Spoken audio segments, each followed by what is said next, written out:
जैसे कि सामाजिक जीवन में हम कुछ भी करें उसका अंत नहीं आता, लेकिन हमारा अंत जरूर आ जाता है। और जब जीव के अंत की बारी आती है तब कुछ नहीं दिखाई देता सिवाय आध्यात्मिक सहारे के।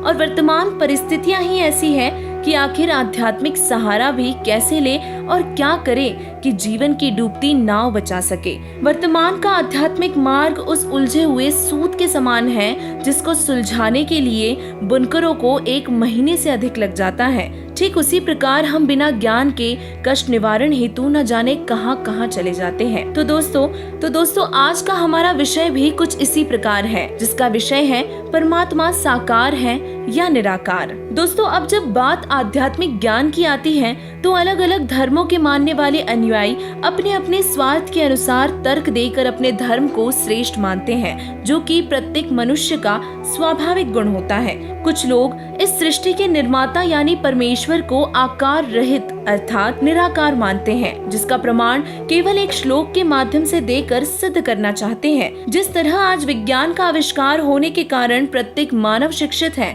और वो स्वयं हमारे धर्म ग्रंथ पढ़कर ये समझ सकता है कि उन धर्म ग्रंथों में क्या लिखा है।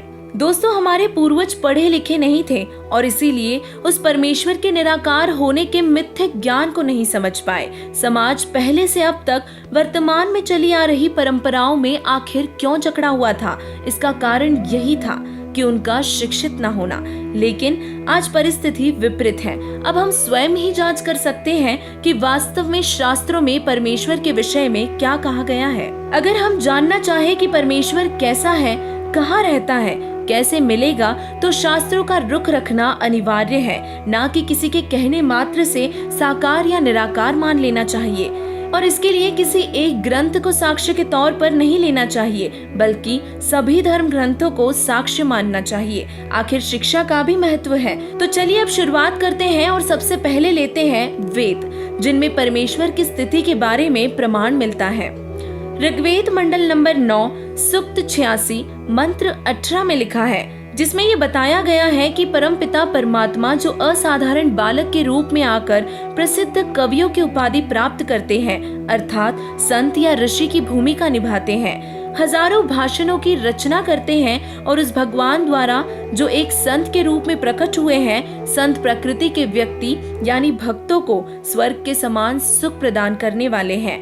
वह सनातन पुरुष अर्थात ईश्वर अर्थात सत्य पुरुष मोक्ष के तीसरे लोक अर्थात सत्यलोक की स्थापना कर मानव रूपी तेजोमय शरीर में एक राजा के समान सिंहासन पर विराजमान है। ये प्रमाण एक साक्ष्य ही नहीं बल्कि एक पक्का सबूत भी है कि हमारा कुल मालिक परमेश्वर मनुष्य जैसे आकार वाला है। अब जानते हैं बाइबल में परमेश्वर अर्थात परमात्मा के विषय में क्या लिखा है। पवित्र बाइबल उत्पत्ति ग्रंथ प्रश्न नंबर 2 पर अंक 1.20 से 2.5 पर, जिसमें 6वां दिन प्राणी और मनुष्य के विषय में बताया है, जिसका कुछ अंश जो महत्वपूर्ण है बता रहे हैं कि अन्य प्राणियों की रचना करके फिर परमेश्वर ने कहा कि हम मनुष्य को अपने स्वरूप के अनुसार अपनी समानताओं में बनाएं, जो सर्व प्राणियों को काबू रखेगा।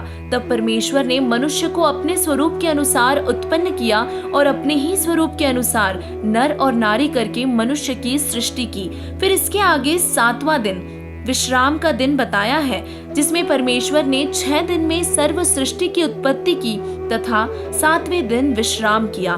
पवित्र बाइबल ने सिद्ध कर दिया कि परमात्मा मानव सदृश शरीर में है, जिसने 6 दिन में सर्व सृष्टि की रचना की तथा फिर 7वें दिन सिंहासन पर विराजमान हुए यानी कि विश्राम किया। तो दोस्तों अब विचार करो कि सृष्टि की उत्पत्ति करने वाला मनुष्य जैसा है, तभी तो अपने जैसे ही इंसानों को बनाया है।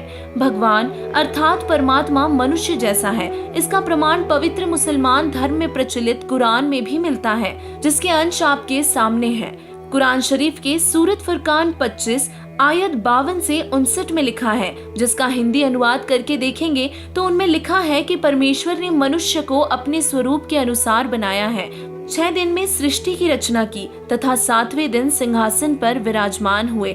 इससे स्वसिद्ध है कि परमेश्वर मनुष्य जैसा है। दोस्तों, सुना तो होगा ही कि मानव जन्म 84 लाख योनियां भोगने के बाद मिलता है। अगर हम अच्छे कर्म करते हैं तो कई बार लगातार मनुष्य जीवन भी पा सकते हैं, लेकिन ये अपने कर्म अनुसार है। और इसीलिए आध्यात्मिक ज्ञान होने से हमें पता चलेगा कि हम वर्तमान समय में किस स्थिति में हैं। दर्शकों, परमात्मा पाना जितना मुश्किल समझा जाता है, इतना मुश्किल नहीं है। जैसे कि पवित्र गीता जी में बताया है कि अर्जुन, तत्वदर्शी संत की शरण में जाओ, उन्हें दंडवत प्रणाम करके सरलता पूर्वक प्रश्न करने से वे तुम्हें परमात्म तत्व का उपदेश करेंगे, यानी परमात्मा की वास्तविक जानकारी व भक्ति बताएंगे, जिससे आप परमात्मा को पा जाओगे। अब आपके सामने एक सवाल यह भी होगा कि आखिर कैसे तत्वदर्शी संत की पहचान करेंगे, जबकि वर्तमान में अनेकों संतों की बाढ़ सी आई हुई है। इसके निर्णय भी हम शास्त्रों के माध्यम से ही करेंगे। पवित्र गीता जी में सच्चे संत के बारे में बताया है कि जो ज्ञानी महात्मा ऊपर को जड़ व नीचे को शाखा वाले संसार रूपी अविनाशी पेड़ के सभी विभाग पृथक पृथक बता दे, वही वेदों के तात्पर्य को जानने वाला है, यानी पूर्ण आध्यात्म की जानकारी उन्हीं को होगी। वर्तमान समय में एकमात्र तत्वदर्शी संत रामपाल जी महाराज जी ही हैं, जिन्होंने गीता जी के अनुसार उल्टे लटके हुए संसार रूपी पेड़ के विभाग प्रमाण सहित बताए हैं। संत रामपाल जी महाराज जी ने एक ही श्लोक में सर्व आध्यात्म ज्ञान की शंका समाधान कर दिया है। कबीर, अक्षर पुरुष एक पेड़ है, निरंजन वाकी डार, तीनों देवा शाखा है, पात रूप संसार। दर्शकों, समझदार को इशारा ही काफी होता है।